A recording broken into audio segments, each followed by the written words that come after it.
ancestralidade da viticultura, né, e da cultura do vinho, não só do ponto de vista técnico, mas do ponto de vista de toda uma ritualística, né? A Geórgia é um país que essas tradições elas são muito cultivadas, né? E então não só do ponto de vista técnico, mas também do ponto da ritualística mística, né? Da mística do vinho. Mas é um vinho que está sendo produzido no Brasil, né, no Novo Mundo, e principalmente numa região, né, do Brasil que não é uma região tradicionalmente vinculada à produção de vinho, né, que é o Planalto Central do Brasil, ou o Cerrado de Altitude, né, o estado de Goiás e tal.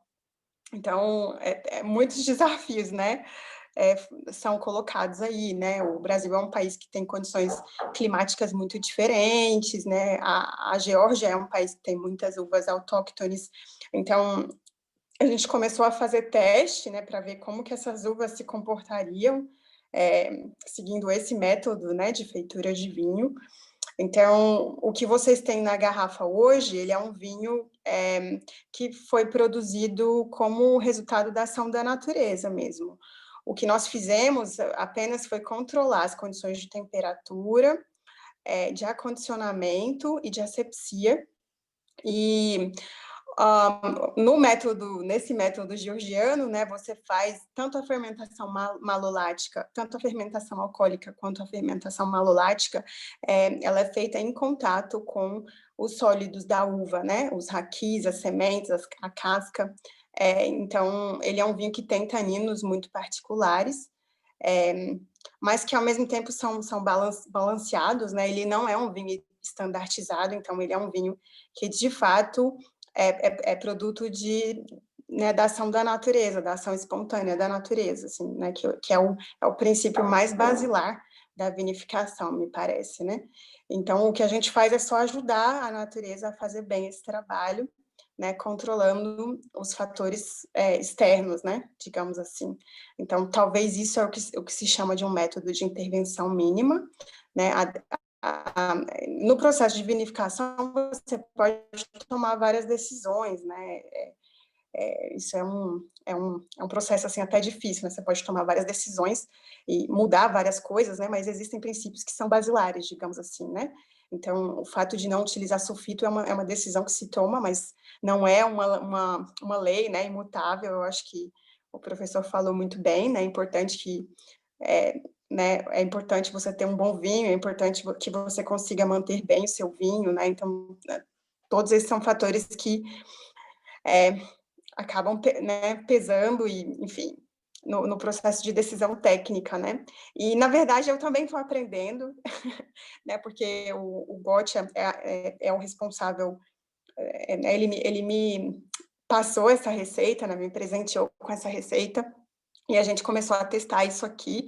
Então, eu estou, né, nesse caminho, né? Apesar de ele ter mais experiência e ter, enfim, uma forma, né? Porque a relação do georgiano com o vinho, ela é de fato muito diferente. Acho que para a gente é até difícil um pouco de entender, assim, a relação que eles têm com o vinho, né? Porque o vinho, ele não é só uma bebida, né?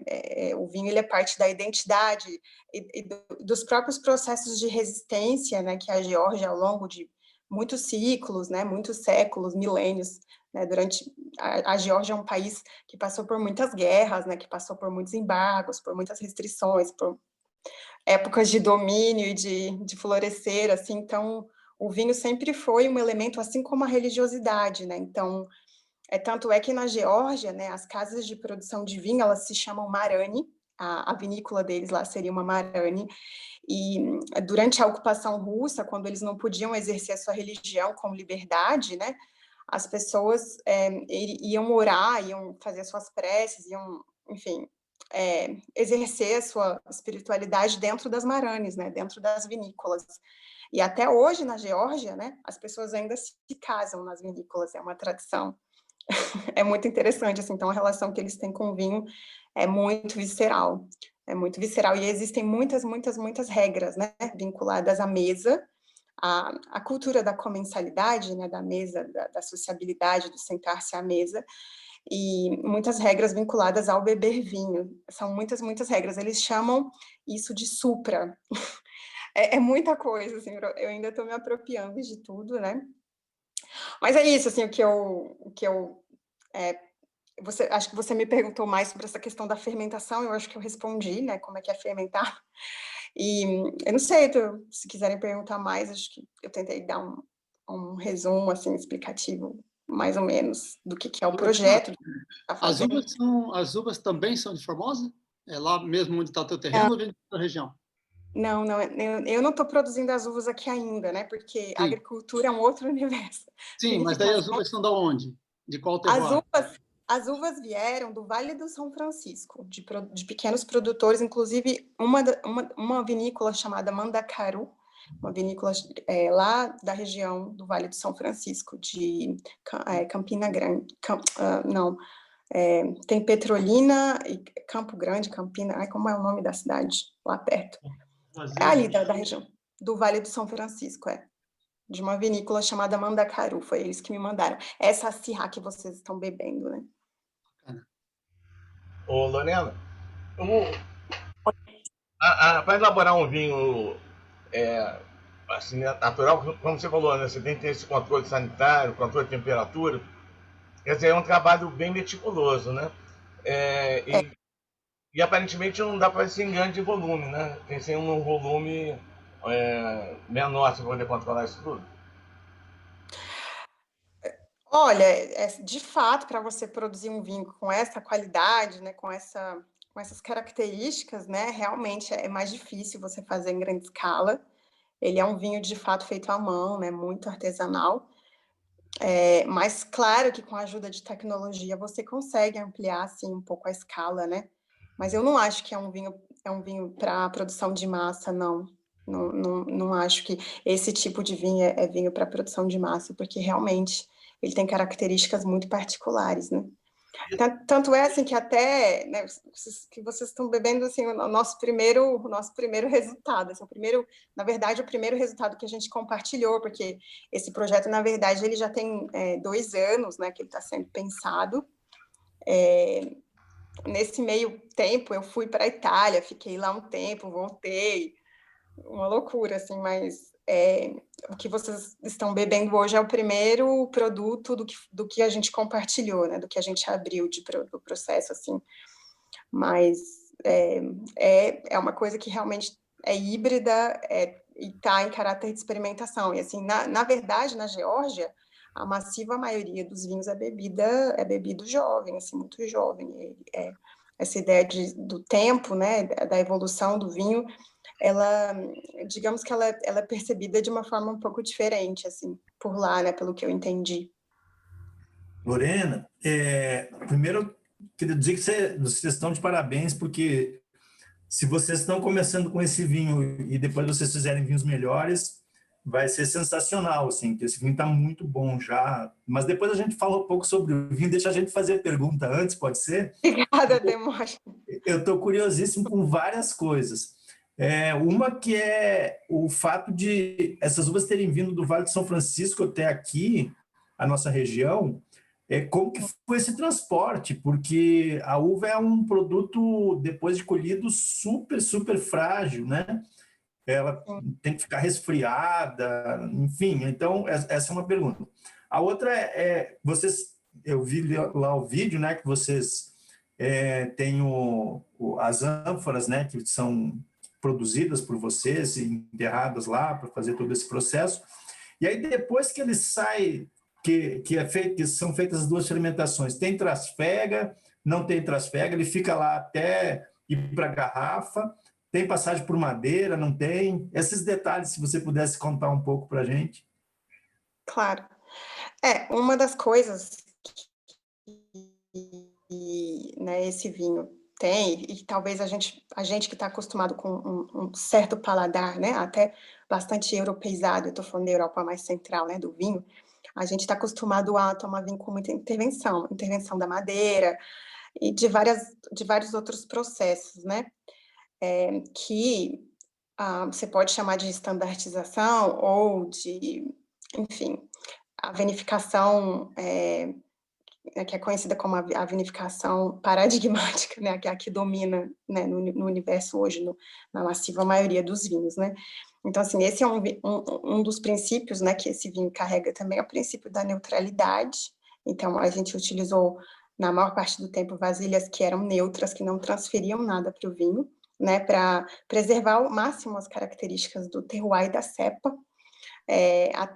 até os buquês primários, né, os gostos, preservar ao máximo isso, né, para que a pessoa pudesse, de fato, sentir, né, porque atrás do vinho tem todo um processo, né, que começa lá com o cultivo da terra, né, então é muito trabalho, é toda uma cadeia produtiva que está por trás disso, né, então é até um certo respeito você tentar preservar ao máximo tudo isso, e, né, produzir um vinho, o princípio de neutralidade é uma coisa que está sendo discutida hoje, né, em vários aspectos, né, até com o tipo de vasilha que você utiliza, então a fermentação que a fermentação e a estabilização a fermentação ela foi feita em vasilhas completamente neutras, e depois, no processo de estabilização, né, porque ele passa por uma primeira filtragem, essa primeira filtragem ela é feita na própria chátia, que eles chamam, né, a chátia, que são os sólidos da uva, eles são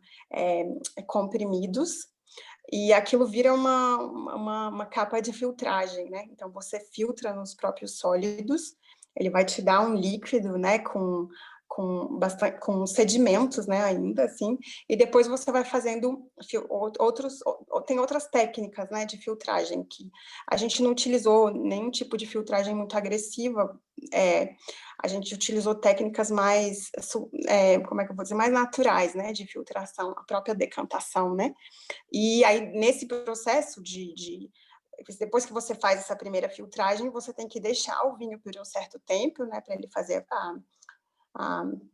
terminar, né, finalizar esse processo de fermentação, estabilizar um pouquinho, e aí depois você, aí sim coloca nas ânforas, né, de barro.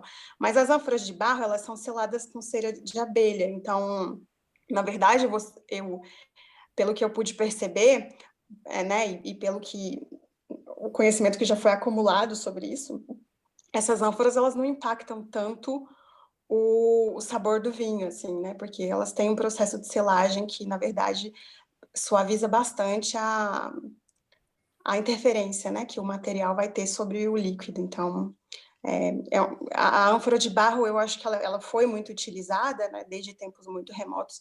Eles enterravam isso no chão, então eu acho que isso tinha muito a ver, porque o barro, ele é um material orgânico, né, natural, e que em determinadas condições ele mantém a temperatura muito bem.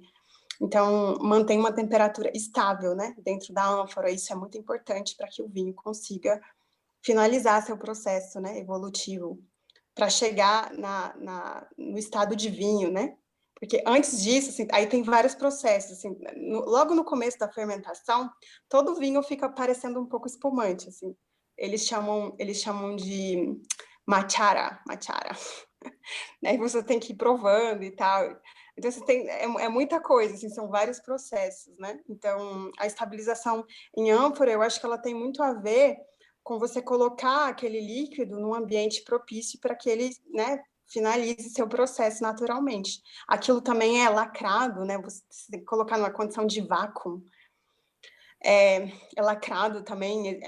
Hoje existem várias técnicas para você lacrar, né, a ânfora de barro. Existem técnicas já muito modernas em que você coloca air locker, né, que eles falam. Mas existem técnicas mais tradicionais mesmo, que você pode lacrar até com o próprio barro, assim, ou com a própria cera de abelha. E tem uma pasta vinílica, né, que você usa também. Existem várias, né, aí cada, né, produtor pode escolher a melhor forma para si. Mas é mais ou menos isso, eu não sei se eu respondi todas as suas perguntas. Como é que a uva veio lá do Vale do São Francisco até aqui? A logística. Eita, custo Brasil. Né, isso realmente foi complicado, mas aí, de novo, né, a tecnologia sempre ajuda, porque hoje em dia existem milhões de possibilidades, existem embalagens, né, que são mais adequadas para conservar a uva, existem caminhões refrigerados, né, existem várias possibilidades, assim, que evidentemente isso representa um custo também, né, para a gente, Mas, dependendo do tipo de caminhão que você traz, dependendo do tipo de embalagem, você nem precisa refrigerar, né, o caminhão. Você pode trazer porque é uma viagem rápida, de um dia para o outro, assim, uma noite viajando, eles chegam aqui. Então, tudo depende da maneira como você, né, organiza e, enfim, como você embala a uva, né, quanto tempo vai demorar a viagem, aí tem uma série de coisas. Mas hoje em dia já tem, né, muitas possibilidades, né, para você conseguir trazer a uva com o mínimo de dano, né? Gente, E vamos uma coisinha, vamos abrir o vinho para a gente começar a provar. Eu já vi que o Demóstenes não está com pressa, porque ele já abriu. você acha que ia estar fazendo essas perguntas todas com a boca seca, Sérgio? Chegou uma pergunta aqui, Lorena, perguntando sobre o tempo de guarda desse vinho e se tem alguma condição especial para guardar e com o que ele harmoniza. Essa da harmonização a gente vai até falar mais depois, quando todo mundo tiver provado, a gente vai falar da harmonização. Mas Sim. Sim. Tempo de guarda. Bom, a primeira coisa esse é um vinho jovem, né? Ele não tem pretensão, né? Ele não tem pretensão de tempo, né? De envelhecimento. Então, ele é um vinho fresco, híbrido, jovem, né? Vivo. Eu não sei como falar, né? Então, assim, ele foi produzido para ser consumido jovem, né? Que é como eles fazem lá na Geórgia também. Então, mas é claro, né?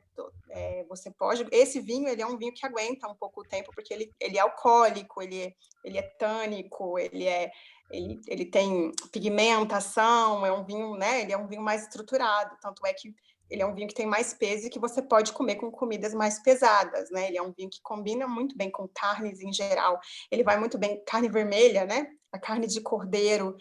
Como ele é um vinho que tem taninos muito presentes, ele pode ser comido com comidas mais gordurosas, com queijos envelhecidos, né, maturados, os chamados queijos duros.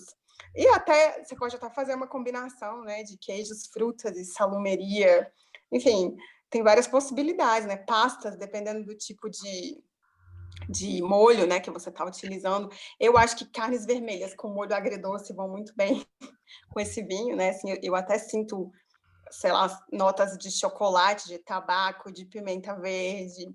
Então, eu não sei, assim, existem muitas possibilidades de harmonização. Nesse sentido, os georgianos são muito... Esse tipo de vinho, eles só bebem com comida salgada, eles não são... eles acham que esse tipo de vinho não vai bem com doce, porque você mata muitas características importantes do vinho. Então, isso é uma coisa que o Gotti até me pediu para falar, porque brasileiro às vezes gosta, né, de harmonizar, fazer harmonização cruzada, ou por similaridade, né? Mas ele acha que isso vai melhor com comidas salgadas. E mas é claro, se você... Ele é um vinho natural, ele é um vinho que não tem conservante, né? Então, é claro que ele é mais sensível à temperatura, é um vinho que, se você pode mantê-lo, né, em condições adequadas de acondicionamento, de temperatura, ao abrigo da luz, isso é importante para que ele, né, se mantenha de uma melhor maneira. Mas é um vinho para consumo ligeiro, assim, não é um vinho de guarda, então é tempo relativo. Mas é claro, eu não estou falando que você tem que beber amanhã, é claro que se você beber daqui a um mês vai estar tudo certo, desde que você, né, 1 mês, 2, 3, não sei, desde que você mantenha, né, ele guardado em boas condições, né, porque, de fato, a temperatura é muito, muito importante no caso de vinhos que não tem, né, uma dose de conservante dentro. Isso. você sugere que ele passe um tempo no decanter para abrir mais, para aerar, ou abre e serve já direto? Oi, Não, assim, esse vinho, eu acredito que... Oi, vocês estão conseguindo me ouvir? Alô? então, pode falar. Tá conseguindo me ouvir, professor? Estou. Pode falar? Esse é um vinho, assim, como ele passou por um processo de filtragem parcial, né, ou com técnicas de intervenção mínima, ele é um vinho que, se guardado por mais tempo, eu acredito que ele vai formar borras. Então, nesse sentido, o decanter seria interessante. Se você guarda esse vinho por um tempo maior e vai tomar, eu acho que seria interessante fazer como o Rudney fez. Mas no caso de Airá, eu acho que não é tão necessário, porque ele é um vinho que está muito jovem ainda, sabe? Eu não sei, talvez a oxigenação vai aliviar um pouco, né? Porque ele tem uma certa acidez, assim, eu não sei. Mas não, eu não vejo, para consumo imediato, eu não vejo necessidade do decanter, eu acho. Mas é claro, eu acho que, né, no mundo do vinho é tudo tão etéreo, né? Se você... Eu acho que você tem que acreditar um pouco na sua intuição também, né? Quando você sente o vinho, assim, não sei. Eu acho que a maneira como a gente se apropria de uma coisa, a experiência direta, né? A intuição, às vezes, é importante também para você apreciar bem. E na Geórgia, eles têm 3 regras, assim, né? Eles têm muitas regras de comensalidade, né? Regras de uma tradição muito pesada, né? De como se comportar à mesa, de como interagir à mesa. E do mesmo modo, eles têm muitas regras sobre o vinho, sobre o consumo do vinho, né? E essas regras, basicamente, elas estão atreladas a 3 perguntas, que como beber o vinho, quando beber o vinho e com quem beber o vinho, né? Então, normalmente os georgianos bebem o vinho à noite. Eu não sei explicar exatamente por quê, mas eles bebem o vinho acompanhando o jantar. E isso é um hábito meio diário, né? Assim como eles também bebem vinho em muitas ocasiões, né, comemorativas, como a gente faz aqui. E normalmente o vinho tinto, né, não é o caso do vinho branco, mas no caso do vinho tinto, eles têm muitas regras de com que harmonizar, né, como você harmoniza a bebida e a comida, a mesa, né, com que tipo de comida, e com quem você bebe o vinho. Por quê? Isso é muito interessante, né? Eles acreditam, né, os georgianos acreditam que o vinho é uma bebida que ela tem um certo caráter místico, espiritual, e eles acreditam que quando você bebe vinho, a sua mente e os seus sentidos se harmonizam.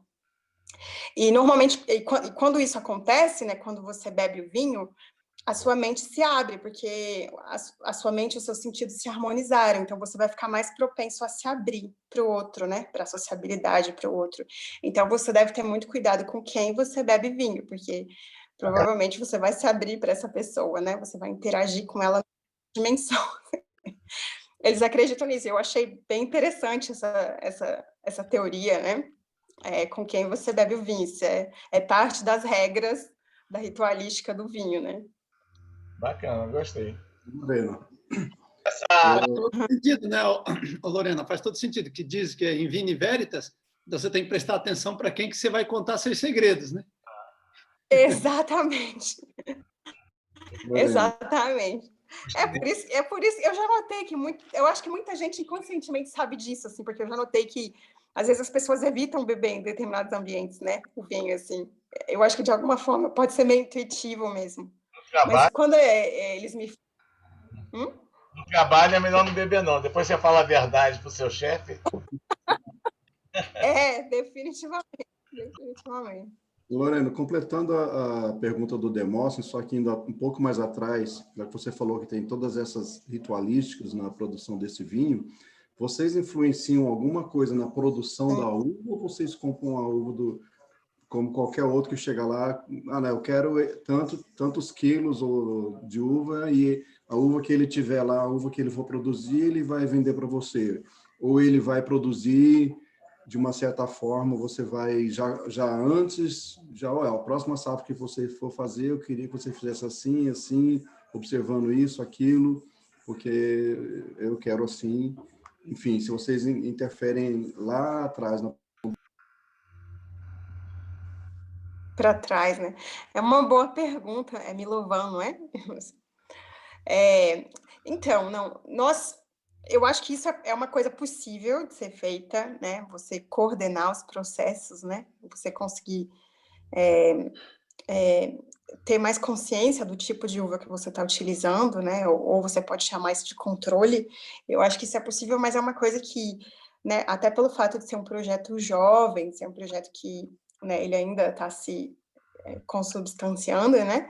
É uma coisa que nós ainda não tivemos talvez tempo, fôlego ou estrutura para fazer, mas é algo possível, certamente, porque eu não tenho intenção de produzir a uva imediatamente, então eu vou coordenar esse processo, né, com quem está atrás de mim, né, que são os produtores, mas você consegue escolher, porque hoje no Brasil já existe uma oferta, né, uma oferta de uvas, existem muitos produtores que produzem para vender a uva, ou eles produzem, né, para alguma vinícola específica e vendem as sobras. Existem, né, é um universo, né, que quando você começa a pesquisar, você vai descobrindo que existem muitas nuances, assim, né? Então, mas na Geórgia tem uma ritualística, uma coisa, assim, determinadas regras sobre a produção da uva que vai fazer o vinho? Então, a Geórgia é uma realidade muito, muito, muito diferente da nossa, Milovan, sabe por quê? Porque lá eles têm vinhedos ancestrais, eles têm vinhedos de centenas de anos, eles têm parreiras ancestrais de 500 anos, e são uvas da terra, né? São uvas, as chamadas uvas autóctones, né? Então, a relação que eles têm com a parreira é como se a parreira fosse um membro da família. Tipo assim, eu nasci, cresci comendo o pé daquela uva, sabe? Tipo assim, pegando todo... Assim, por exemplo, no caso do Gotcha, que é, né, a pessoa que é o meu, né, parceiro, a pessoa que me presenteou com a receita do vinho, até os 21, 23 anos de idade, ele nunca tinha bebido vinho industrializado, ele só bebia o vinho que a família dele produzia. Então, o gosto do vinho deles é realmente muito diferente do nosso, né? A relação que eles têm com a uva. Você tem uvas e parreiras e vinhedos em todos os lugares da Geórgia, até nas cidades, né? Existem parreiras muito, muito, muito antigas que estão coladas nos prédios. É uma loucura, assim. Então, evidentemente, é muito diferente, né? Toda a família tem sua parreira ali no quintal, ou quem... Alguém está escrevendo que não... Tá todo mundo me escutando? É porque falaram que o professor falou que... eu estou dizendo que ela não está aparecendo aqui para pedir para entrar, né? Alguém me alertou. Ótimo, querendo entrar. Mas não está aparecendo aqui o pedido dela, não. Ô, Lorena, eu também fiquei com uma dúvida, é assim, as ânforas são enterradas. O processo de enterrar, eu entendo que é para haver um controle de temperatura, porque a terra é mais fria, fica lá fria, fica melhor.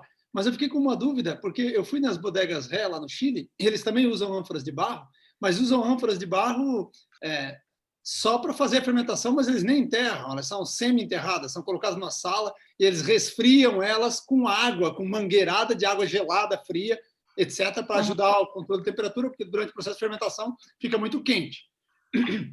Aí eu fiquei com curiosidade.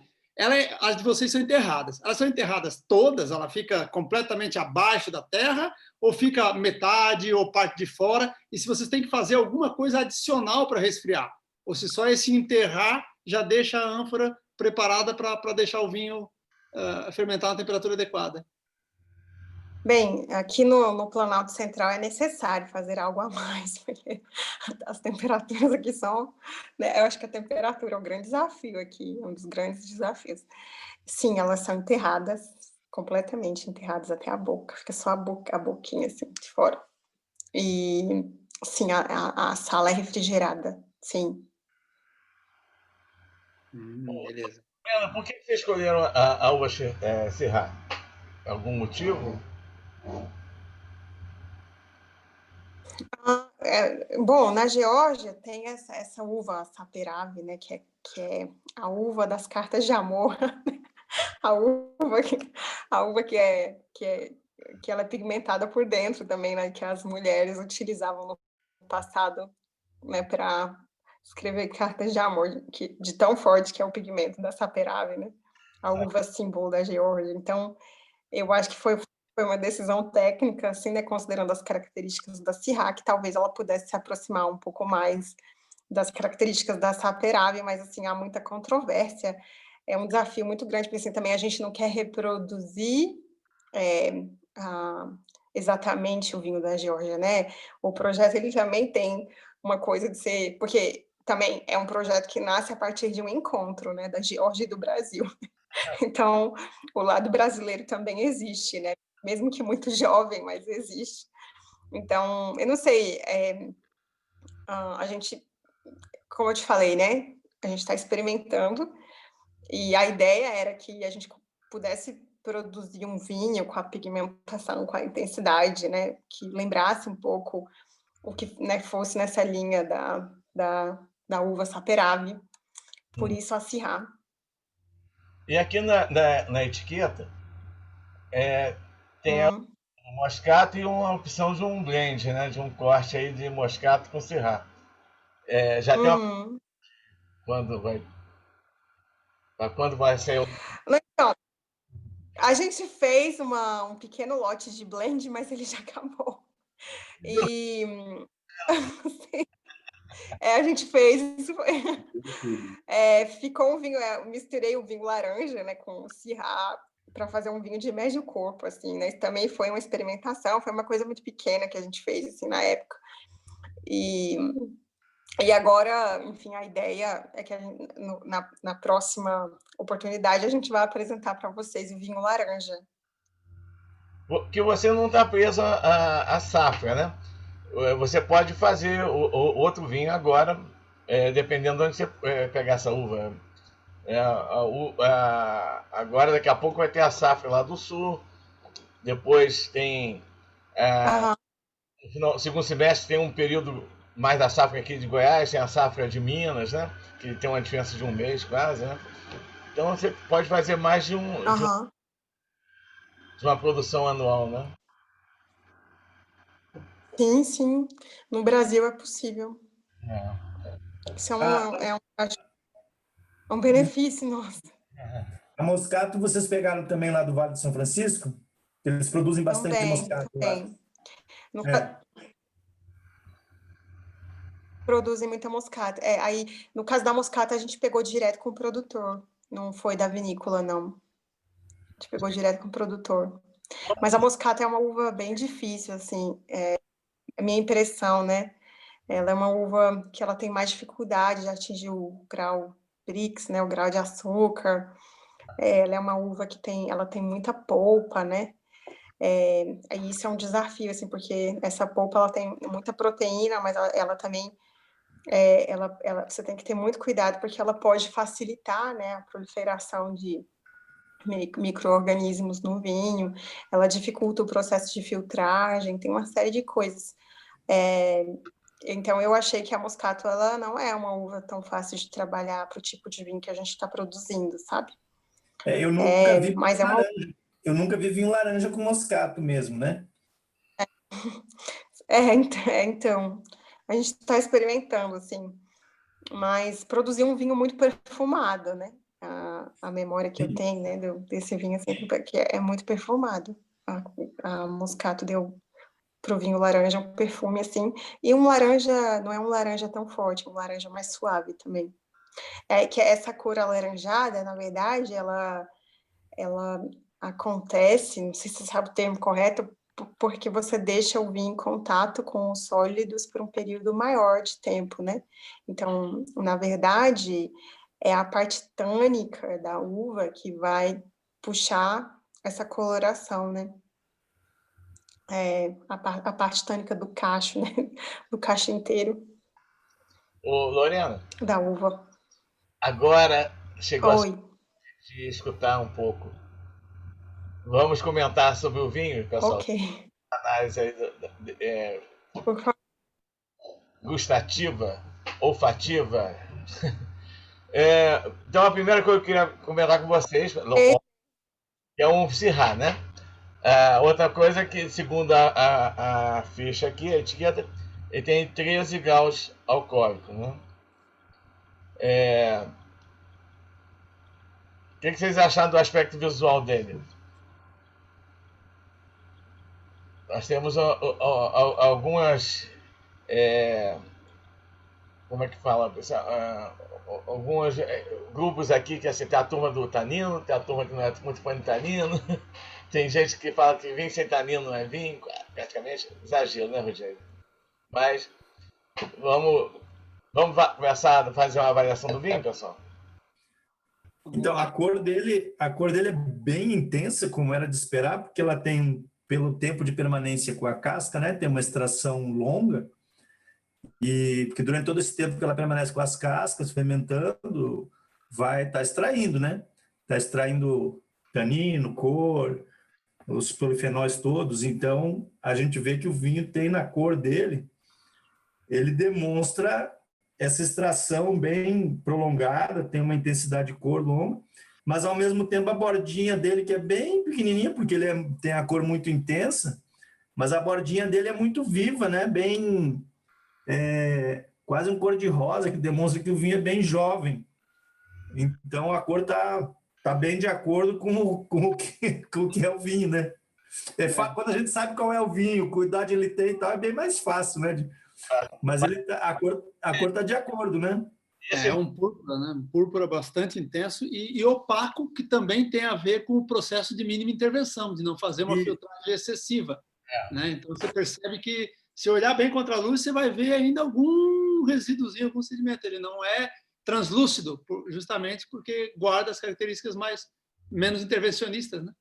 Foi o que a Lorena falou. Talvez, se ele ficar muito tempo na garrafa, já tem alguma cristalizaçãozinha, né? Mas eu achei assim, ele mais limpo do que eu esperava. Eu não sei se eu estou na parte de cima da garrafa, que a garrafa passou um tempo em pé, e se já depositou mais para o fundo. Mas eu pensei que ia ter mais resíduo assim nele. Também achei. Alguns vinhos laranja que a gente toma aqui em casa, ou até vinhos naturais tintos também, a gente sempre vê que no final da garrafa ele acaba ficando com um pouco mais de opacidade, um pouco mais de sedimento. Nos laranjas é mais fácil de perceber isso, porque como ele é mais claro, né? Então, no final da garrafa, sempre ele está bem mais opaco, mas os últimos sedimentos da garrafa ficam para o final mesmo. E ele tem um brilho bem intenso, né, da acidez. Ele é um vinho brilhante, assim, né? É bonito de ver na taça. Agora, ele não tinge a taça, não é a coisa que chega a atingir a taça de... Né? Tem umas lágrimas bacanas. É interessante isso que você falou agora, porque assim, tem uma cor que a primeira coisa que me lembrou foi taná. Mas não tinge a taça do jeito que normalmente um taná faz, né? Mas é uma cor muito bonita, um brilho bem intenso a cor mesmo. E em termos de aromas, pessoal?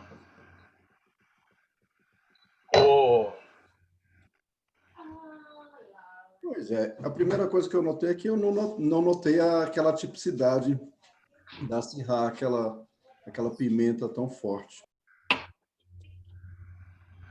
Eu senti um pouco de, não sei se estou influenciado, porque como a própria Lorena fala, as ânforas são seladas, né? É igual quando se faz em tanque de concreto, nas vinícolas grandes aí, que também é selado com epóxi e tal, para neutralizar um pouco, né? Mas ele, além das frutas, para mim tem fruta negra e vermelha, é normal que tenha ameixa, amora, toquezinho de framboesa. Eu senti um terroso nele, tipo um vaso de barro. Não sei, não porque na ânfora, mas tem um toquezinho de vaso de barro. E ele tem um aroma característico diferente, assim, que é meio balsâmico, ou como o Ricardo diria se estivesse aqui, esmalte.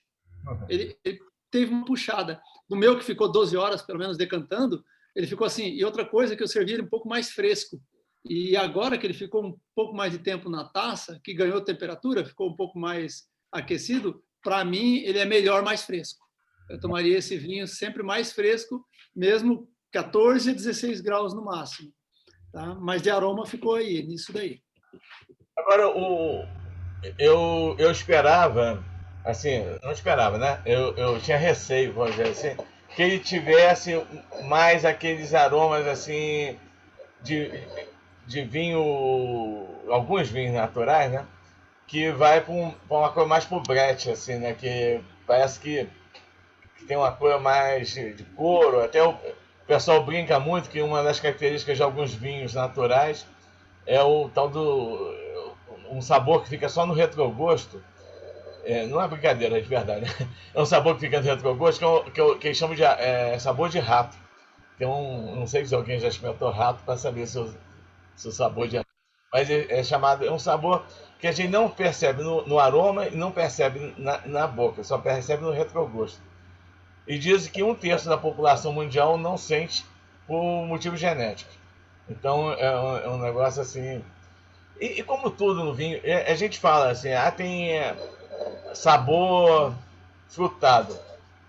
Será que a gente, apesar de coincidir de 4, 5 aqui, ou quase todos falarem sabor frutado, será que a gente está falando do mesmo sabor quando a gente está falando de sabor frutado? A gente está identificando a mesma característica gustativa na hora que a gente está falando disso? Eu fico sempre nessa dúvida do quanto que o nosso vocabulário corresponde à realidade mesmo gustativa de cada um. Porque a gente, é muito diferente, né? A percepção de sabor individual. O Sérgio agora está muito Matrix, ele já foi agora uma coisa meio... Mas eu, graças a Deus, estou num terço que não sente esse rato, viu? Também, mas eu acho que não tem mesmo. Eu senti a fruta preta bem predominante. Acho que são os aromas que assim, tomam conta, assim, no que você... E eu acho que eu senti um pouco de chocolate amargo. Eu não sei se alguém mais achou. O que é até surpreendente, porque normalmente o chocolate ele é um aroma terciário, né? Que ele vai surgir com o envelhecimento dos vinhos, né? Agora, talvez por esse processo de você fazer eles sem nenhum produto que retarda essa evolução das uvas e do próprio vinho depois de fermentado, talvez possa acelerar o surgimento desse aroma, que é uma transformação molecular que se dá mais tarde naqueles vinhos que foram, de alguma forma, conservados, com sulfito. Enfim, não sei, porque é bem surpreendente a gente ter um vinho tão jovem e já apresentar um aroma que, a menos que possa ter, assim, esse aroma como um secundário, né, da vinificação surgir esse aroma de chocolate. Uma das recomendações que tem quando a gente prova o vinho natural, né, é que que ele é um vinho que vai ser tomado mais devagar. Deixar ele dissolver na saliva antes de engolir. Porque aí a gente evita algumas coisas que seriam as desagradáveis, as possíveis coisas desagradáveis num vinho natural. Então a recomendação na degustação dele é beber devagarzinho, deixa ali um tempo na boca, ele dá dissolvido na saliva para engolir. Que aí melhora a possibilidade do retrogosto dele. Vou fazer a Agora que você fala isso, vou abrir outra garrafa, então. O Milovan, essa aceleração, Milovan. Eu achei assim, o sabor bem interessante, tá? Eu acho que até mel mesmo, não sei se tem a ver com a selagem da ânfora, mas achei muito legal. E parece um pouco vinho feito com uva pacificada, assim, um gosto mais adocicado, assim, o dulçor não enjoativo, mais presente. E pimenta achei bem pouquinho também. Acho que o Serrai ficou um pouquinho descaracterizado nesse sentido, mas o vinho é sensacional. Parabéns, viu, Lorena? O André, foi bom você falar esse negócio da doçura e da pacificação. Tá me dando uma impressão de uva muito madura. Eu não sei, Lorena, talvez numa próxima compra dele, não esperar a uva ficar tão madura. Estou achando que ela veio com muito açúcar. Você não acha, não? O que vocês acharam disso? Sim, a uva, de fato, estava bastante doce, sim. Eu não acho que Porque Eu só tenho uma preocupação, Sérgio. Assim, porque também, como costuma se dizer, tem que ser no ponto ideal, o exato de maturação fenólica, né? O problema é que se tirar um pouquinho antes do tempo, ou se ele já é feito com os engaços, e com casca, e com semente, com tudo, ou se o tanino ainda tiver pouquinha coisa verde, aí é um trava total. porque aqui ele já está bem forte por conta desse processo. Nós vamos falar já da parte de sabor. Ele está com um tanino vigorosíssimo, saboroso, agradável, bem integrado, mas vigoroso. Pensa se isso aqui tivesse sido colhido uma semana antes. Talvez ele pudesse estar até um pouco amargo, ou um pouco áspero demais o tanino. Esse é um ponto também, né? Eu demonstra que fez um monte de curso aí de elaboração de vinho. O engaço também, o tanino dele fica mais verde e mais maduro também, né? Não é só da uva. Isso, exatamente, exatamente. Que é até do próximo vídeo lá que eu te passei já a prévia, né? Que eu vou falar bem disso, que foi um assunto do último curso que eu fiz lá em Flores, lá com o enólogo lá da Luiz Argenta, né? Onde ele deu todo esse acompanhamento do amadurecimento das uvas e a trabalheira que eles têm para achar o ponto certo de vindima, dependendo do objetivo de cada vinho que vai ser produzido, né? Então, você vai fazer um vinho base para espumante, você tem um ponto de maturação ali que é bem precoce, aí você vai fazer um vinho, enfim, para cada tipo de vinho, o cara vai fazer um vinho de entrada, um vinho premium, ele tem ali um ponto de maturação exigido para cada um dos estilos, né? Mas eu queria perguntar para a Lorena se vocês fizeram exame laboratorial para ver o açúcar residual que tem nesse vinho? Não, ainda não foi feito envio de amostra para o laboratório, mas será feito em breve. Ah, tá. Mas eu concordo com o pessoal, parece que ele tem um pouquinho de açúcar residual, eu acho que ele deve classificar ainda como seco, porque não é muito, mas ele dá para sentir, assim, para quem é mais testado, né, em degustação, acaba pegando na sutileza ali um pouquinho mais de dulçor, um pouco menos, né? Eu acho que ele tem um pouquinho de açúcar residual, sim. Ô, Demóstenes, eu geralmente sou chato com essa questão de açúcar, né? Mas eu achei que não. Assim, eu senti muito essa questão da fruta madura mesmo. Acho que, de fato, a fruta está um pouco madura, talvez até pelo clima da região, né? Que é uma região de clima muito...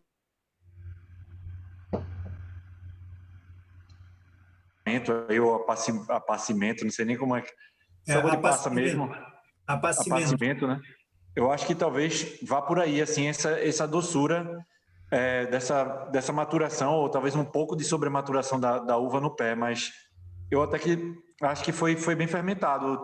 Não estou sentindo tanto o açúcar no líquido mesmo, assim, o açúcar residual, né? Agora, uma coisa que achei interessante que falaram também foi sobre a questão da acidez, que, não, porque passou um pouco talvez, mas acho que, além disso, ainda teve também a fermentação malolática, né? Que eu acho que talvez dê essa sensação mais de maciez do que acidez. E fica um vinho bem redondo, assim. Eu achei bem agradável, de fato. Não sei se relacionado exatamente com essa fermentação malolática aí que foi feita, mas tá extremamente macio, assim. Então, um vinho muito bom de beber, muito agradável. Uma coisa que acontece que eu acho que é importante, né, falar sobre a fermentação é que é claro que cada produtor, né, tem a sua maneira, enfim, toma suas decisões ao longo do processo, né? Mas uma coisa que é importante sobre esse vinho é que todo o processo natural ele foi 100% respeitado. Então, muitas vezes a fermentação é interrompida para filtragem, para trasfega, ou até mesmo por uma decisão técnica, né, dependendo do tipo de vinho que você quer produzir. Né? E no caso desse vinho, a gente deixou as leveduras trabalharem até que elas pararam naturalmente, espontaneamente. Então, tudo que a levedura quis ali, né, comer de açúcar e transformar em álcool, ela fez, assim, naturalmente. Acho que até onde ela conseguiu trabalhar, ela trabalhou. A gente não interferiu absolutamente, assim. Então, é possível que tenha açúcar residual, porque chega um ponto em que o trabalho da levedura vai ficando mais frágil mesmo, mais fraco, né? Você vai percebendo claramente. E aí existem vários sinais, né? Você vai observando todos os dias, provando ali. Mas não houve interrupção, né, da fermentação natural, do trabalho da levedura selvagem, né? Que foi a levedura do ambiente mesmo. Então, se o açúcar residual, ele pode, né, porque eu acho difícil as leveduras comerem 100%, eu acho que todo vinho ele deve ter, em maior ou menor grau, algum nível de açúcar residual, mas não houve interrupção, né, da fermentação. De fato, foi uma fermentação bem natural, bem completa mesmo, né, a gente deixou até parar, assim, quando parou, aí a gente mexeu. Mas o que impressionante pode a acontecer, levedura. viu, Leandro, o que pode acontecer é o seguinte, que se é que tem, né, a gente não sabe, né? Pode ser que tenha um pouquinho de açúcar residual e ele pode não estar te incomodando, porque o fato de ter bastante extração de tanino e de polifenóis, o tanino ele é um contraponto do açúcar residual, porque o tanino ele é astringente. A acidez também é um contraponto. Tanto que a regra de vinho seco na Europa, ela leva em conta também a acidez. Ela não é uma regra só exclusivamente de açúcar, como é a regra de doçura aqui, de classificação para a doçura do vinho aqui brasileira, que é com base exclusivamente no percentual de açúcar residual. Lá na Europa, eles têm 2 fatores para classificar o vinho como seco, né? Quanto tem de açúcar em relação a quanto tem de acidez. Então, pode ter um pouco mais de açúcar do que o que no Brasil, e ainda assim ser considerado seco, porque a acidez vai disfarçar, né? E o tanino também, ele contrabalança o açúcar residual, porque o tanino é amargo. Né? Isso aí, Demóstenes, é igual quando se fala em temperatura, que existe a temperatura e a sensação térmica. Então, lá eles trabalham muito com a sensação de doçura, e não a doçura técnica, né? Muito bom, Rudinei, é isso mesmo. Assim, acho que eu tomei vinho da Geórgia só 1 ou 2 vezes, mas eu achei estou achando interessante. Primeira coisa que eu já pensei... Acho que a Rita está tentando falar alguma coisa, gente. Acho que ela já tentou umas 3 vezes. Rita? Eu acho que ela está tentando entrar e ligar a câmera dela e não consegue. Alguma coisa, não. Está falando em Giorgio, então não sei. Está falando inglês, está falando trial. Mas, assim, primeiro gole que eu dei, eu já pensei assim, ainda bem que eu comprei 3 garrafas. E que eu aumentei meu pedido. Eu tinha falado, Sérgio, traz 2 lá, não. Ainda bem que eu já pedi logo 3. Mas eu tomando esse vinho às cegas, eu diria que é um vinho de novo mundo. O interessante é que ele é feito com todas as características, vocês buscando assim e usando toda a técnica, né, de velho mundo, mais do que velho mundo, antiquíssimo mundo, mas também uma característica muito de novo mundo e assim, extremamente agradável, gostei demais. Por quê? Por quê, Milovan? Mas eu acho que faz sentido o que Milovan falou, viu? Eu acho que faz sentido porque tem uma preservação da uva, né, Milovan? E a uva é daqui, né? E ele é macio, né? Talvez. Aí eu acho que entra um pouco aí no que falou da preservação da tipicidade, né? São uvas que foram produzidas em lugar super quente, então com características daqui, do local, e foram preservadas aí no processo Foi um processo não interventivo, né? Então, tá aí a Rita, você nossa companheira. Tem algo acontecendo com a Rita, porque toda hora aparece a Rita assim, aí, trial. Ela tá tentando... Eu acho que ela não está conseguindo conectar, tadinha. Talvez ela está em algum lugar sem internet direito. Eu acho que tem que dar um ban. A internet não está muito boa, não. Ô, Leandro, eu tô achando que você está fazendo umas críticas ao Nordeste hoje. Eu não sei o que está acontecendo, não. Não é crítica não, pelo contrário, eu estou valorizando as uvas nordestinas e que elas estão sendo valorizadas aqui nesse vinho. Engraçado, né? Porque é interessante você falar isso agora, porque eu conversei com alguns produtores, né, de uva, inclusive produtores que estão começando a produzir aqui, antes de mim até, né? Porque antes de mim já tinha um grupo aí de pessoas, né, que se aventuraram a produzir uva aqui, a produzir vinho aqui, né, no Cerrado, e Eu não sei, a sensação que eu tenho é que eles têm uma noção, como é que eu vou dizer assim, uma noção afetada, né, a percepção deles, né, eu acho que talvez do que é o Vale do São Francisco e do que eles estão fazendo lá e do tipo de uva, do tipo de vinho, né, que o Vale está produzindo hoje, né, e quando eu falava que ia trazer as uvas do Vale, as reações eram as mais diversas, assim, eu honestamente não entendi isso, assim, porque me pareceu, assim, né, que era uma visão muito pouco baseada em experiência real, né, em conhecimento de fato, e muito mais baseada por afetação, né? Isso foi engraçado, né? Então, eu sempre gosto muito de falar que as uvas vieram de lá, e é incrível o que eles estão fazendo lá hoje. Eu acho que a uva que nós recebemos aqui é uma uva de extrema qualidade, as duas, né? Eles produzem muita uva para consumo de mesa também, né? O ano todo. Mas acho que a gente precisa rever muito isso, sabe? O Brasil é um país muito grande e a cultura do vinho, né? Ela é um desafio assim, para a gente que está produzindo vinho, que está vendendo vinho, até mesmo que está consumindo vinho, né? Mas para quem está produzindo e que está vendendo, a gente tem um desafio enorme no Brasil inteiro, né? Não só por aqui, mas em vários lugares, porque de qualificar consumo, né, de fazer as pessoas entenderem o que elas estão bebendo, de fazer as pessoas entenderem que elas não precisam entender de vinho para beber vinho, né? A gente tem que sair do feudo do vinho, né? Eu acho que na minha cabeça isso é muito claro.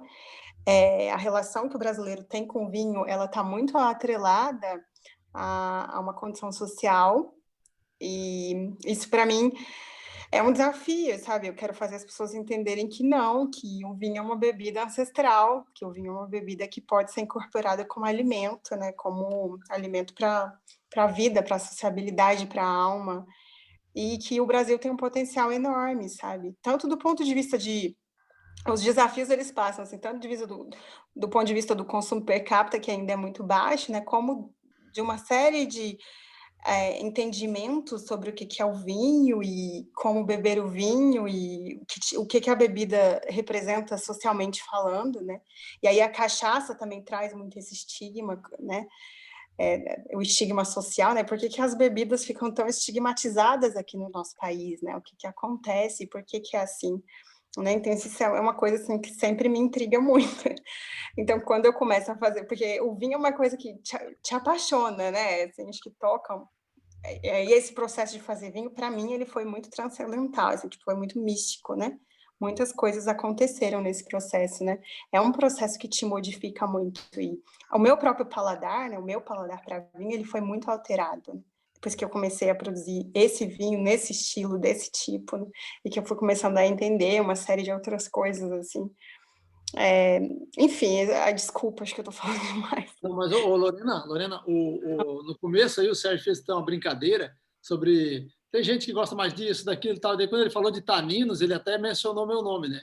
Porque o meu também, Lorena, meu paladar alterou muito. Antigamente eu gostava de vinho mega macio, quanto mais madeira, melhor.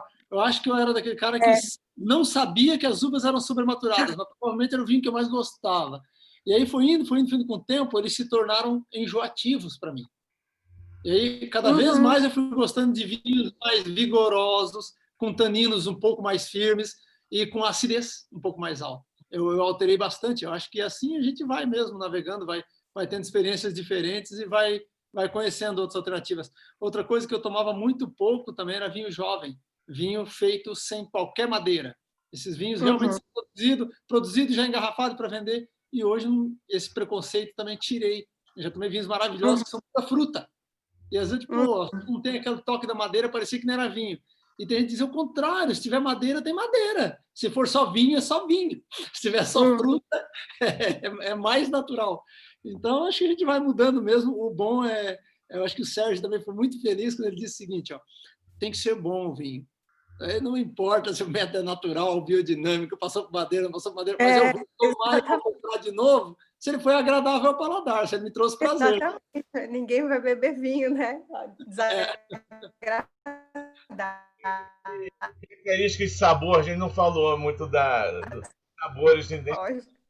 O Rudinei começou eu também acho. Das frutas, alguma coisa. Quem está de sabor? Eu estou melhorando o olfato agora. Eu fiquei um tempo quase sem olfato. Eu fiquei achando até que eu tinha tido Covid, né, por causa disso. Mas é rinite alérgica. Então eu estou tratando agora, estou melhorando. Mas ainda não sinto o cheiro do perfume que eu uso. Se eu esquecer que eu botei, eu tenho que botar de novo, porque eu não consigo sentir o cheiro dele. Eu achei que na boca ele entrega os mesmos sabores que a gente encontra no nariz. Ele não tem... Às vezes, alguns vinhos você pega ele no nariz, dá uns caracteres, e quando vai para a boca ele muda um pouco, né? No retrogosto ele muda um pouco os caracteres que tinha só na percepção aromática. Eu achei que esse vinho, ele na boca, ele entrega exatamente o que eu tinha sentido no aroma. A fruta madura, né, Demóstenes? A fruta madura, eu sinto esse chocolate amargo junto com a fruta, um toque de chocolate. Não sei se porque eu fiquei com ele já impregnado quando eu fiz a percepção aromática, mas ele é muito agradável.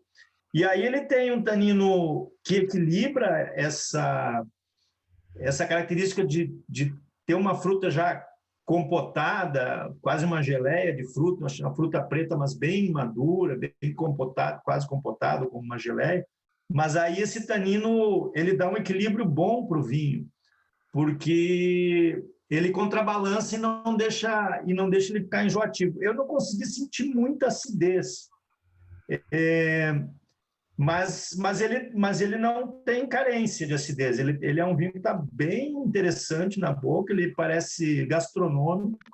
Eu acho que ele com comida fica bem. Eu vi que o Milovan estava tomando vinho aí junto com a comida. Está jantando.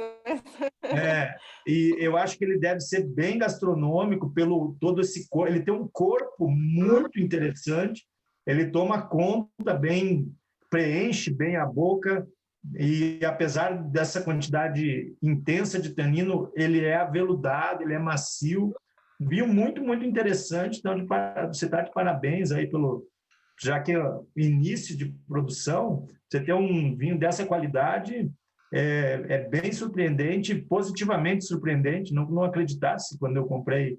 Obviamente, comprei esperando que o vinho fosse bom, mas me surpreendeu positivamente. Ele está melhor do que eu imaginei que pudesse ser para um vinho que está sendo feito nas suas primeiras levas aí. Demóstenes, e inclusive com uma relação custo-benefício excelente. Excelente, isso, exatamente. Às vezes a gente vê essas primeiras produções, conheço também alguns outros produtores aqui do Cerrado que estão começando. Aí o cara tem, obviamente, muitas dificuldades. E tem que jogar essas dificuldades no preço, e o preço acaba indo lá para cima. Então, a relação custo-benefício desse vinho está excelente, eu adorei. Deixa eu completar até para ler, que eu tinha feito as minhas anotações da degustação, mas assim, bate bastante com o que o Demóstenes falou, que eu tinha botado de sabor de fruta madura intenso, acidez média, preenche bem o palato, vinho quente, álcool é sentido na garganta e com um dulçor sutil. Extremamente jovem ainda, mas com personalidade. E vou ter mais aqui, taninos bem vigorosos, de travar a língua, mas agradáveis e saborosos. Eu gosto muito de tanino, esse aqui para mim passou perfeito, tá tranquilo. Gostei bastante do vinho, viu, Lorena? Parabéns aí. E Posso passou a cola direitinho para você.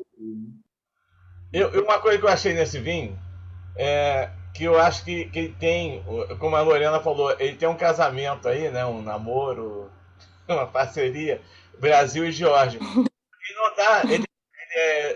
A Lorena saiu? Eu não estou vendo a Lorena. Tá aqui, assim. Tá. Não, eu estou aqui. Tá aqui, desculpa. É que eu tô. De vez em quando muda de lugar na tela. De vez em quando muda de lugar na tela. Eu já viu muito. Um vinho que não procura. É feito Dá para ver todo mundo. É feito no estilo da Geórgia, é feito no método tradicional, né? Mas ele não está procurando imitar o vinho georgiano. Ele não está procurando ser igualzinho uma cópia, e seria sempre uma cópia, como toda cópia, mal feita, né? Nunca é igual ao original. Então ele tem características próprias dele. Esse eu estou achando interessante também. Por isso que eu estou brincando que realmente, como a Lorena falou, é o casamento aí de Geórgia e Brasil nesse vinho.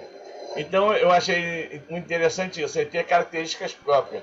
No mundo do vinho, que é um mundo com tanta variedade, com tantas opções, né? Um vinho ter características próprias a gente toma aí sem pensar assim, pô, é igualzinho a tal vinho, é a mesma coisa que tomar um vinho tal do Chile, ou um vinho da área europeu. Eu achei ele diferenciado, realmente. Bem bacana.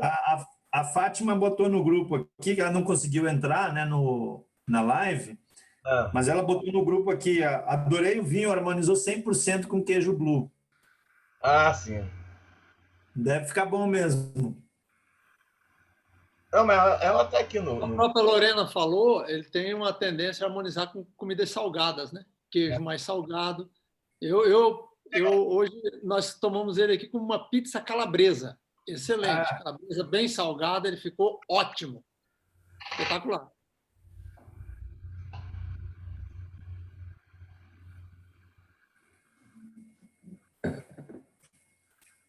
Muito bom. E ainda bem que eu comprei, igual o Milovan, eu comprei 3 garrafas também.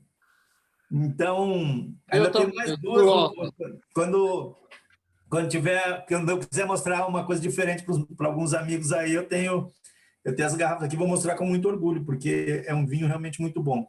Lorena, deixa eu perguntar uma coisa para você. Vocês escolheram a Syrah, né?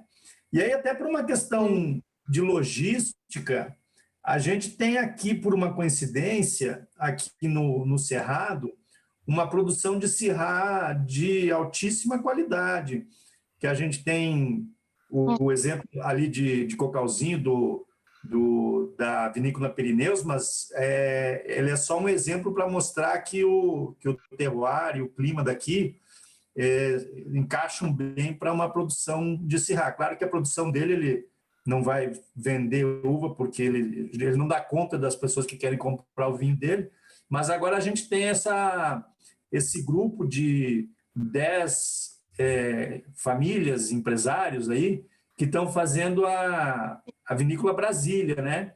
E todos eles, eu acho que estão plantando Syrah. Você não pensa, eventualmente, em facilitar essa tua logística utilizando uma uva Syrah aqui do Cerrado, que é mais próxima, ou mesmo de Minas, que é mais perto também, e que estão fazendo excelentes vinhos de Syrah aqui em Minas, não muito longe, não tão longe aqui de Brasília? Sim, claro, eu adoraria. Inclusive, antes de comprar as uvas lá do Vale, eu fiz uma extensa pesquisa aqui com essas pessoas, eu visitei as vinícolas, visitei a propriedade do Marcelo, falei com o Ronaldo Triaca, né, e o grupo dos 10 lá, conversei com várias pessoas. A produção, né, de uvas do tipo vitiviníferas, ela é uma produção que está começando aqui, ela é jovem ainda, eu imagino que vai crescer muito nos próximos anos, mas hoje a maior parte dos produtores, eles vinificam quase tudo que produzem, né? Falei também com o Sérgio, né, da Risol, acho que é isso. Então, é difícil você conseguir excedente. O Sérgio da Girassol? Girassol, desculpa, é da Girassol. Sérgio da Girassol, Então, é difícil você conseguir excedente, sabe? A maior parte das uvas que eles produzem, eles utilizam na própria vinificação. Mas, certamente, para mim, seria um privilégio e um prazer poder utilizar as uvas produzidas aqui do Cerrado. Só que a gente ainda tem uma produção pequena, né? Eu tenho fé que nos próximos anos a gente vai ter uma produção maior, e certamente. Eles estão com o mesmo problema que você, eles têm mais demanda do que quantidade de uva plantada. Né? Não, eu imagino a sua preocupação, Lorena, porque a própria palavra excedente já dá uma preocupação, né? Já pensou se eles te vendem o excedente? O que será o excedente deles, hein? Em termos de qualidade? Exatamente. Mas, cara, é incrível, porque assim, o estado de Goiás ele tem uma vocação de agricultura muito grande, né? De agrobusiness, agricultura, né? Quando os produtores começarem a descobrir que tem um nicho de mercado para produção de vinho, assim como eles estão produzindo soja, começarem a produzir, né, vinho, vinhedo, eu acho que vai ser lindo, né, se isso acontecer. Assim, eu torço muito para que aconteça. Deixa a gauchada descobrir. E, claro, porque a descobriram que dava arroz de é sequeiro. Quando eles descobriram que dava arroz de sequeiro, que não precisava ser só irrigado, eles vieram tudo para cá e tomaram conta do Mato Grosso do Sul, do norte do Goiás. Deixa eles descobrir que dá para plantar bastante uva também.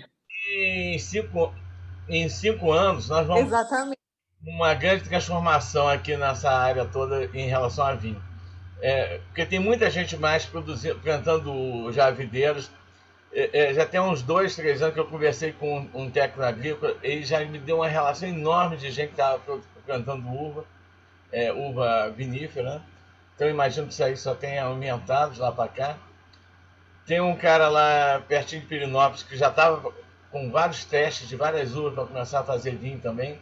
Ele, inclusive, tem toda a estrutura para fazer suco de uva. Um negócio enorme, todo bacana, funciona 15 dias por ano. Ele faz todo o suco de uva da safra e para de funcionar. Por quê? Porque todo mundo colhe a uva junto, no Goiás todo. Se você está produzindo uva para suco de uva, pois, dá para escalonar com o sistema da dupla poda. É só uma questão de estratégia, né? Então, você tem uma fábrica que funciona 2 semanas no ano e o resto fica fechada? Coisa de doido, né? Gente, há 2 perguntas para a gente encerrar a parte de análise do vinho. Primeira é potencial de guarda. Vocês acham? O que vocês acham? E a segunda, harmonização. Essa questão da guarda eu já ia perguntar para a Lorena, que ela disse que essa aqui é a primeiro batch, assim, a primeira produção que ela faz que vende, né? Mas já teve uma anterior. Dessa anterior, quando foi e se vocês guardaram garrafas e... Porque eu já estou pensando assim, essas 3, a minha ideia era abrir uma daqui a um tempo, outro tempo, mas eu não sei se vai dar, não. Pelo menos daqui a um ano. Deixa uma, pelo menos, para...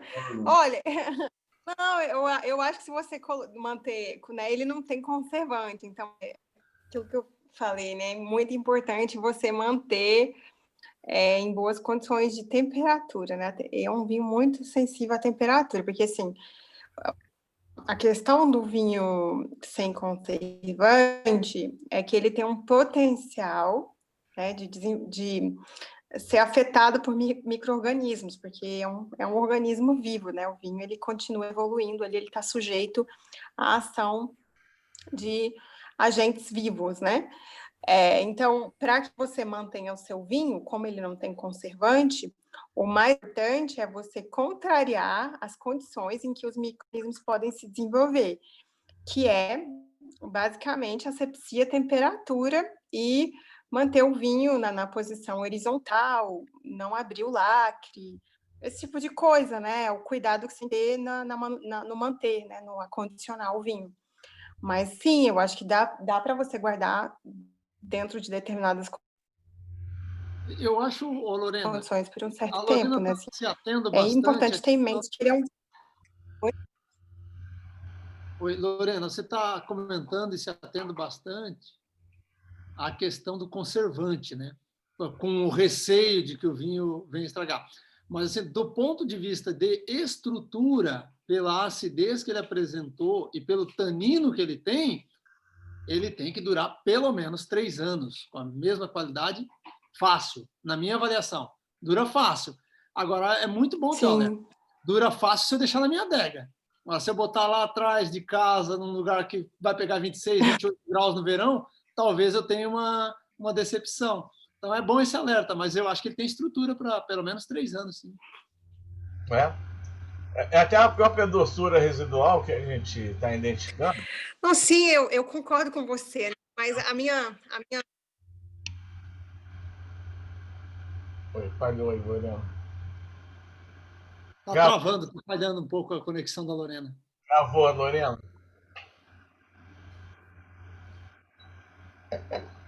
Então, enquanto isso, aproveitando para falar, foi uma ótima compra, viu, Sérgio? Que bom, você gostou. Boa noite a todos. Obrigado mais uma vez, Sérgio e Lorena, boa noite. Infelizmente, não degustei hoje. Comprei 4, fiz bem. Tchau, muito obrigado. Você eu acho que é o maior comprador. Se deu bem, Vanderlei. Muito obrigado, Vanderlei. Tchau, Vanderlei. Eu entrei um pouco mais tarde e esse vinho é de 2020, né? Eu não vi esse início da conversa de vocês. Hã? Sim, ele é da safra 2020, e está agora praticamente. Vai estar dando um som esquisito. Ele acabou de um eco. E ele fica quanto tempo naquela barrica embaixo da terra? Isso que eu não entendi ainda. Hein, Lorena? Desculpa.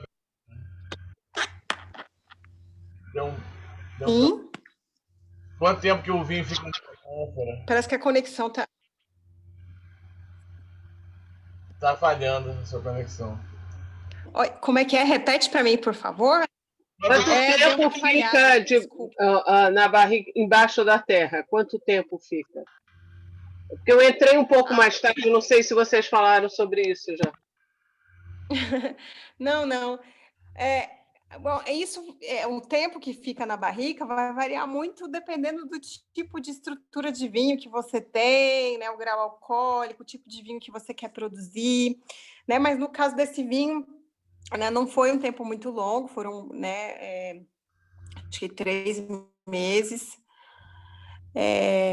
Então, ele é um vinho jovem, né? Ele é um vinho que não passou por envelhecimento, né? No sentido, né, no sentido do terciário, né? Do processo terciário, né? Ele é um vinho jovem. Bacana. Eu estou experimentando aí com queijo Grana Padano. E para mim está dando muito certo, eu acho. Grana Padano, eu acho que é excelente com ele. Acho que é excelente.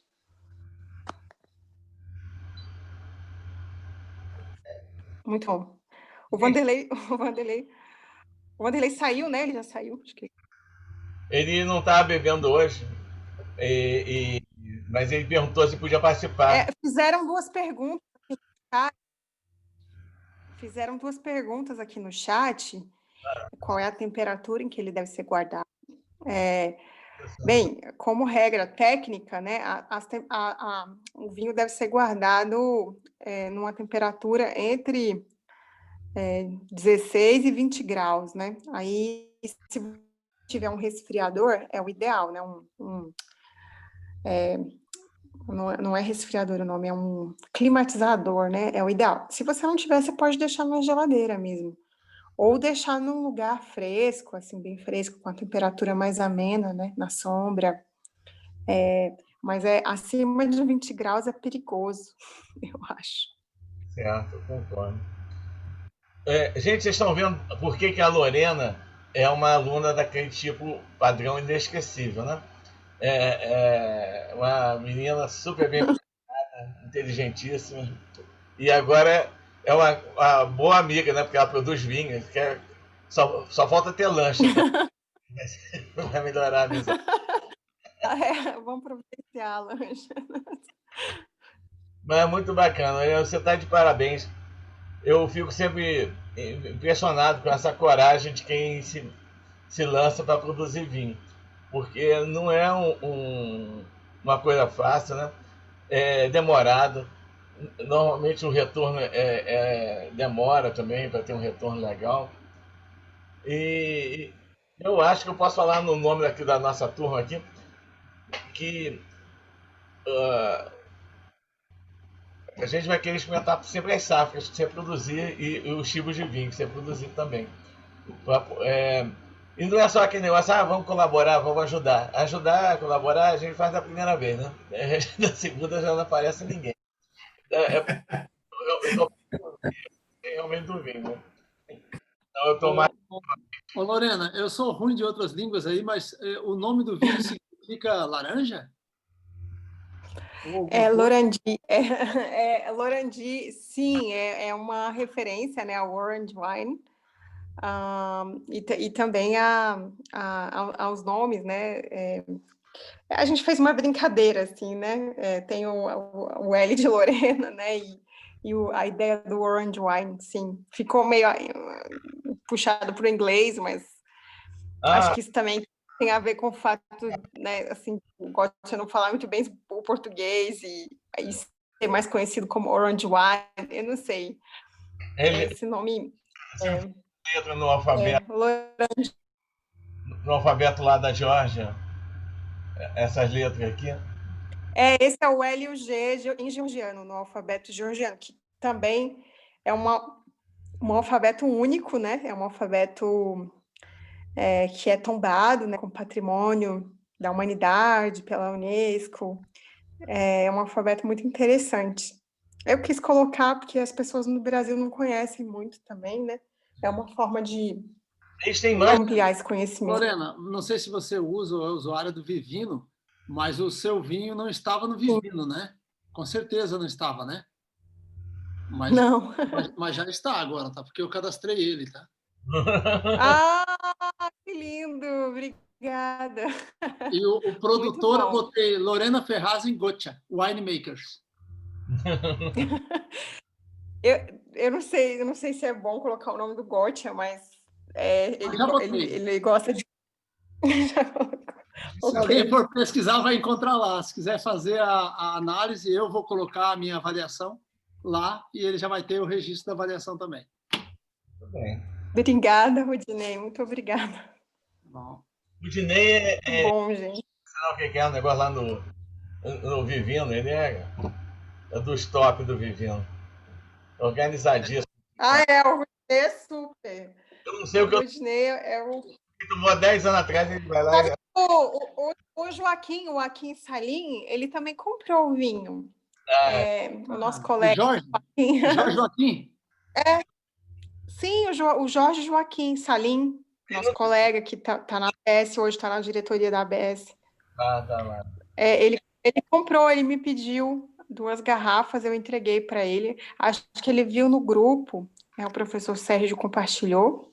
Eu não sei se ele já provou, mas eu achei até que ele fosse estar aqui hoje na degustação. Ele não faz parte do nosso grupo, não. Ele é muito chique para fazer parte dessa turma nossa. Dos baderneiros, né, Sérgio? Ele não é dos baderneiros, né? O negócio dele é a cachaça. Ele gosta de cachaça. Ele finge que gosta de vinho, mas o negócio dele é cachaça. Sério? Lorena, e você precisa participar mais desse grupo de maluco aqui, porque é todo mundo maluco por vinho, e é muito divertido. A gente mal se conhece pessoalmente, a grande maioria de nós estamos loucos para se conhecer e se abraçar. É só essa pandemia, caiu a vacina aparecer, que a gente vai se encontrar mesmo, porque foi uma turma muito legal. A gente já está essas 2 últimas são 35 eventos já. Caramba! Mas, na verdade, então, esse grupo é um produto da pandemia, né? Porque a degustação virtual, eu acho que ela começou muito por causa disso, né, professor? Olha, em 2018, final de 2018, eu tenho um outro grupo de degustação que a gente, não sei nem se eu tenho mais, porque sumiu todo mundo. Eu sugeri isso, porque estava todo mundo se encontrar, eu falei, vamos fazer, na época, pelo WhatsApp, né? Vamos fazer via WhatsApp esse encontro, sei o quê. Você não quer ver a gente, você não quer encontrar, não quer abraçar, não sei o quê, vai falar barulho. Aí, em 2019, eu voltei a insistir com a proposta, ninguém aceitou. Aí, quando surgiu a pandemia,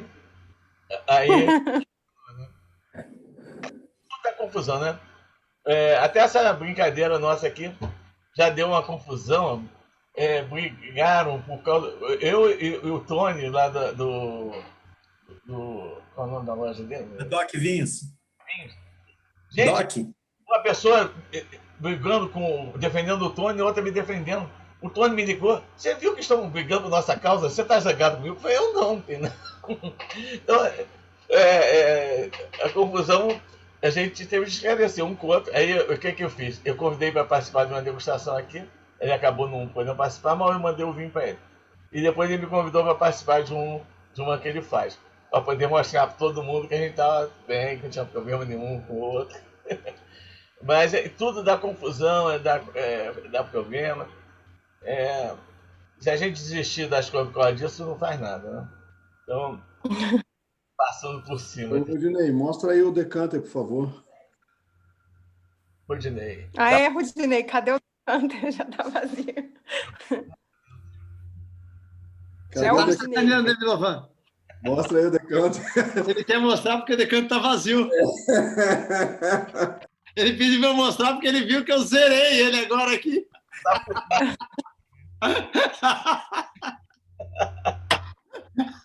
Mas a última tacinha ainda está aqui. Eu ainda tenho meia garrafa aqui. Você começou tarde, Demóstenes. Eu comecei mais cedo. Estou sozinho. Se a Ana tivesse aqui em Brasília, isso aqui já tinha acabado há muito tempo. Eu ia ter que ter aberto a segunda já aqui. Se eu fosse bem maldoso, eu ia botar a culpa na Fabiola, que hoje ela bebeu. Mas, gente, ela toma uma taça. E olhe lá, meia taça quase. Não dá nem para culpar ela. Sérgio, eu não falei da minha sugestão de harmonização. Quero falar aqui. Fala. Tá vendo? Risoto de ossobuco. Uau! Acho que fica muito bom. Acho que vai ficar muito bom isso aqui com risoto de ossobuco. Não pode ser o ossobuco sem o risoto, não? Pode também. Uma boa, ossobuco com polenta. Aí já melhorou. O Sérgio não gosta de arroz. Ossobuco com polenta vai ficar muito bom. Com aquele molho do ossobuco em cima da polenta, assim, aquele molho bem marronzão, assim, ó, em cima da polenta. Delicioso. Algum restaurante que tem ossobuco com polenta? É capaz de conhecer um. Ele vai de vez em quando lá. Olha, eu sei, porque aí é uma coisa que eu já fiz, né? É comer ele com carne de cordeiro. Isso é bom. Fica muito eu ia bom. falar também com cordeiro. Eu ia falar cordeiro também, mas eu achei que o ossobuco ia ser bacana. No caso da carne de cordeiro, a gente já fez, né? Fica muito bom, muito, muito bom mesmo. Hoje eu botei que o cordeiro é uma carne que tem gordura, né? E ele tem tanino para valer. Eu botei no grupo hoje um pessoal que tá fazendo carne defumada. Eu ainda não comprei lá as carnes deles, né? Eles têm, inclusive, de cordeiro também, tem ostra não, vieiras, eles estão defumando também, camarão, estão fazendo várias coisas. Rapaz, aquela vieira defumada deve ser muito boa. Deve ser bom, né? E o Beto do grupo aqui, ele já comeu algumas coisas de lá e gostou muito. Eu fiz até uma encomenda, eles têm um brunch, eu acho que foi a única coisa que eu não coloquei no grupo, né? Todo terceiro domingo do mês. Então, é o próximo domingo, né? Vai ser já encomendamos o brunch deles para poder ver se é legal mesmo. Vamos fazer uma experiência. Eles fazem os pães também, fazem uma série de coisas. Eu adoro ver essas coisas assim artesanais, eu acho bacana. Muitos também é daquele negócio que eu falei, a gente experimenta a primeira vez, então, muito obrigado, tchau. Mas tem algumas surpresas muito boas por aí, né? Sérgio, os produtos daquele pessoal que vende ali do lado da garrafeira, aos sábados, também são muito bons. Né? São, sim. Eu comprei outro dia lá uma picanha de porco defumada, estava muito boa. Muito legal. Gente, alguma pergunta a mais para a nossa querida Lorena? Agora ela não é só sommelier, ela também é uma... É o winemaker. Winemaker, uma produtora de vinhos aqui da região. Só os parabéns agora. A gente já fez bastante pergunta. Mas os parabéns. Lorena, sincero, viu? A gente aqui é meio doido, meio brincalhão, mas a gente não fica puxando saco de coisa ruim. A gente desconversa. Se o vinho não é bom, a gente não fala mal, mas a gente desconversa. Ninguém fica elogiando que não gosta aqui nesse grupo, não. Eu sugiro bom, né? Um ótimo vinho, mais um ótimo vinho aqui do nosso cerrado. Ó. Vou fazer um brinde aqui, vai tirar uma foto aqui. Pera, eu vou... Parabéns, Lorena. Espera aí, deixa eu vou tomar um pouquinho da minha taça. A taça vazia. Lorena, está esgotado. Acabaram todas as garrafas mesmo? Foram todas vendidas? Espera que ela está com a mão na frente. Não, ainda tem uma garrafa. Acho que não, ainda aí, tem. Gente, ainda tem. Até a Paula apareceu. Ó, eu até vou botar aqui, porque senão não ia conseguir participar. Muito bom. Parabéns, viu, Lorena? Muito bom. Gente, muito obrigada. Parabéns. Obrigada, mesmo. Maria. Obrigada. Um beijo. Muito obrigada. É importante, o feedback para a gente é precioso, é muito importante, né? Os nossos clientes, eles são as pessoas que dão sentido da ação, né? Toda ação tem um sentido, né? Então, a gente faz vinho para você. O que nos motiva é poder compartilhar. Então, o feedback, cada palavra que vocês disseram hoje me alimentaram e certamente vão me dar força para continuar, porque o caminho do vinho não é um caminho fácil. Então, muito obrigada. Mas a única coisa que eu posso dizer é que é uma bebida que foi feita com coração, com alma, né? É uma bebida que foi feita com um propósito também. Então, muito obrigada. Eu fico muito satisfeita que vocês tenham gostado, me deixa realmente muito feliz. E nós vamos procurar melhorar sempre. Eu espero que a próxima garrafa seja ainda melhor. Lorena, tem uma pergunta aqui da Alessandra. Se tem uma previsão já de uma nova safra? Então, eu não consigo te dizer com exatidão. Não, sim, certamente. A gente está produzindo mais. Nos próximos meses aí vai ter mais novidades, sim. E claro que a gente vai comunicar. Vocês podem nos seguir na página do Instagram, @lorandimani. Opa, repete aí. E por lá você... @ né? No Instagram, vocês podem procurar por Lorandimarani. Tá, Opa. Eu posso... Abaixa um pouco, Lorena.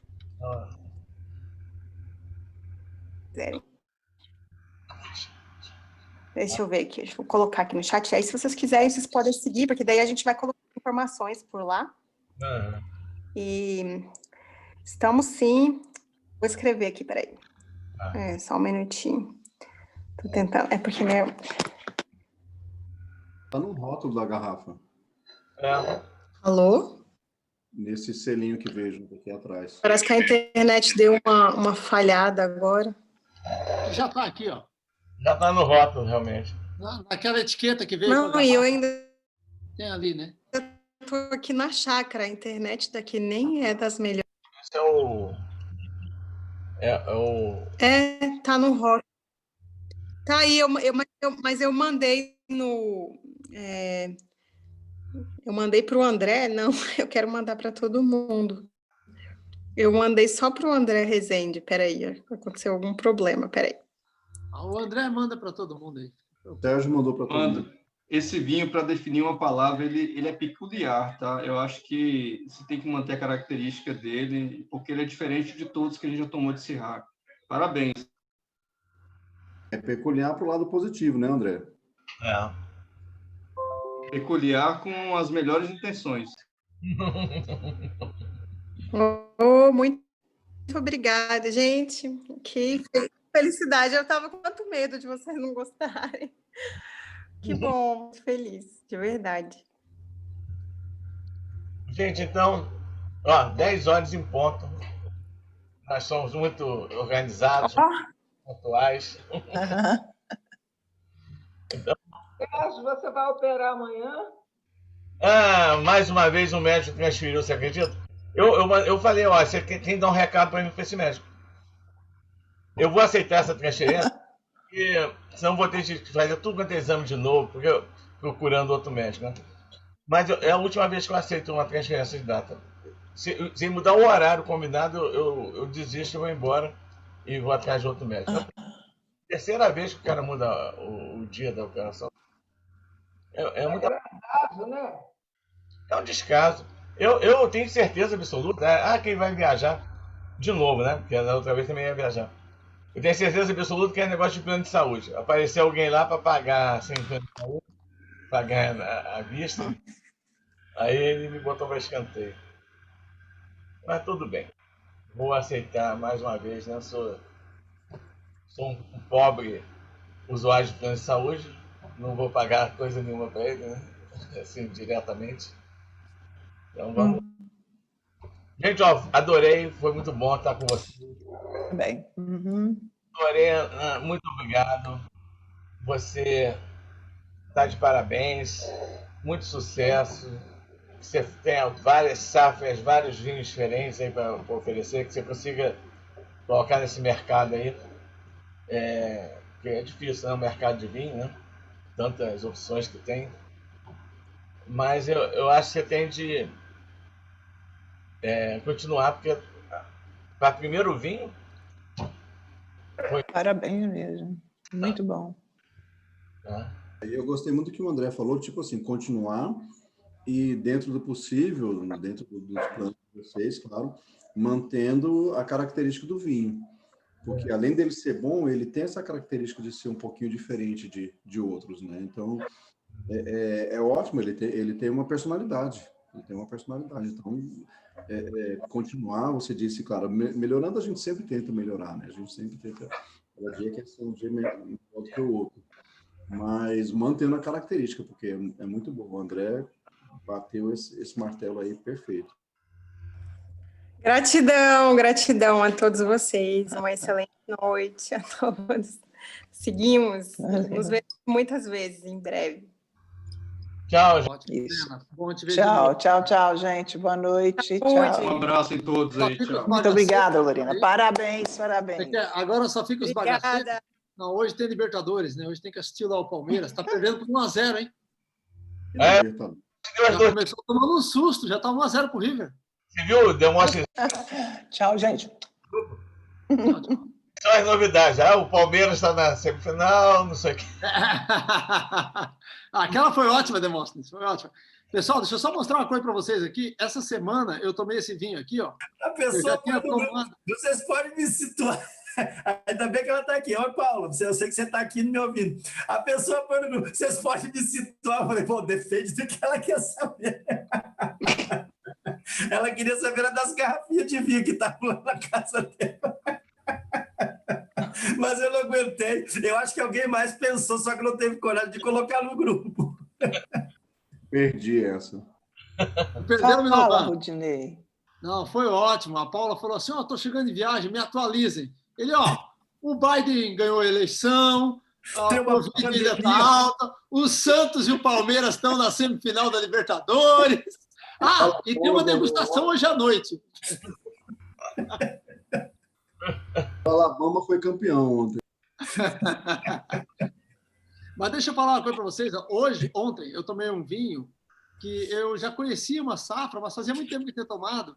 E esse aqui eu comprei, e é um nacional, eu adorei, cara. Olha, faz tempo que eu não dava mais de 4,5 para um vinho. Esse vinho da Alma Única brasileiro aqui, ó. Pena que não está mostrando aí, né? Não dá para ver. Eu sei qual é.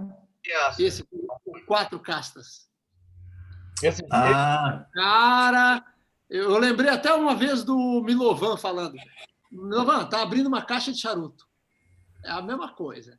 Cara, ele é complexo, ele tem uns... Você sente no aroma 7, 8, 9, 10 sabores, aromas diferentes. Ele é encorpadíssimo. E só de raiva eu deixei uma taça de ontem para hoje. Ele é preto, ele não é vermelho. Ele é preto, ele é negro, esse vinho. É impressionante, eu fiquei apaixonado. Fazia tempos que eu não tomava um vinho nacional tão bom, com tanta boa estrutura. É o Alma Única 4 castas. Muito bom, viu? Boa dica, Rudinei. Obrigado. Super premium. Onde você comprou, Rudinei? Eu comprei ele... Você comprou onde? Deixa eu pegar aqui, porque eu já... Qual safra? Eu sou 2018. O 2017, acho que eu dei 4,5. Esse eu dei 4,8 na minha escala aqui.